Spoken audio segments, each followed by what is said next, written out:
Mr. Hunter Biden did not pay taxes on $1 million in 2014 and 2015. Why did the Department of Justice let the statute of limitations run? As you well know, Senator. So you can't prosecute? Hey everyone, welcome back to the channel. Today, we're diving into a heated exchange on Capitol Hill that's causing quite the stir. Senator John Kennedy from Louisiana went head-to-head with Attorney General Merrick Garland over the Department of Justice's handling of the Hunter Biden case. Yes, we're talking about taxes unpaid, deductions for personal expenses like luxury cars, clubs, and even more scandalous items. There's a lot to unpack here, so stick around as we break it all down. So, let's start with the core issue here. Hunter Biden, son of President Joe Biden, did not pay taxes on $1 million for the years 2014 and 2015. But that's not all. When he did file taxes, he allegedly deducted personal expenses from his income tax. We're talking payments for things like a Lamborghini, strip clubs, sex clubs, even memberships to porn websites. Yep, this story has it all. And Senator Kennedy is not letting it go without a fight. He's demanding answers on why the Department of Justice let the statute of limitations run out, meaning Hunter Biden can't be prosecuted for these tax issues. Garland dodged this question by saying that the investigation is being handled by Mr. David Weiss, a Trump-appointed United States attorney in Delaware. Garland pointed out that much of the investigation occurred during the previous administration, and that Mr. Weiss was now a special counsel. According to Garland, Weiss will issue a report, which should explain everything. But Senator Kennedy wasn't buying it. Mr. Hunter Biden did not pay taxes on $1 million in 2014 and 2015. And he deducted payments from his income tax for personal expenses when he did file.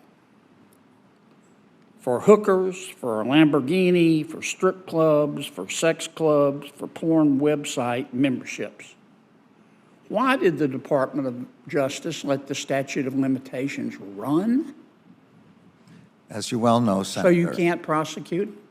As you well know, Senator, that investigation is being conducted by Mr. Weiss, who was appointed by President Trump to be the U.S. Attorney in Delaware. Much of the investigation you're talking about occurred during the previous administration under Mr. Weiss.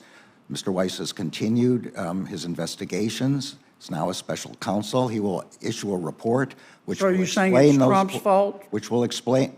No, I don't know whether there's a fault or not. Mr. Weiss will explain this in his report. But we can't. Mr. Hunter Biden walks free on not paying taxes on $1 million from 2014 and 15 because the Department of Justice let it happen, right? Again, I'm not going to comment on decisions made in a pending investigation. In the end, Mr. Weiss will issue a report. I will provide the report to Congress. You will be able to question Mr. Weiss as to his reasoning, and he will be able to defend his reasoning. Would you come with Mr. Weiss when he does that? I'm not going to know the intricacies of Mr. Weiss' investigation. There would be no point. Kennedy pressed on, stating that bottom line, Hunter Biden is walking free after not paying taxes on $1 million from 2014 and 2015 because the DOJ didn't take action in time. It's a back and forth that's getting a lot of attention, especially since it highlights potential political influences and the accountability of the DOJ. Garland tried to distance himself from the situation by emphasizing that Mr. Weiss is the one leading the investigation, not him. He explained that Weiss would be the one to provide Congress with a report on what happened, why it happened, and the decisions made during the process. That's where the exchange ends, but it raises so many questions. Is Hunter Biden getting preferential treatment? Why did the DOJ let the statute of limitations expire? And most importantly, how will the American people get answers on what really happened? We'll be keeping a close eye on this as it develops. Before you go, make sure to hit that subscribe button if you want to stay updated on this story and many others like it. Turn on notifications so you don't miss any of the big political battles heating up in Washington. Thanks for watching, and I'll see you in the next one.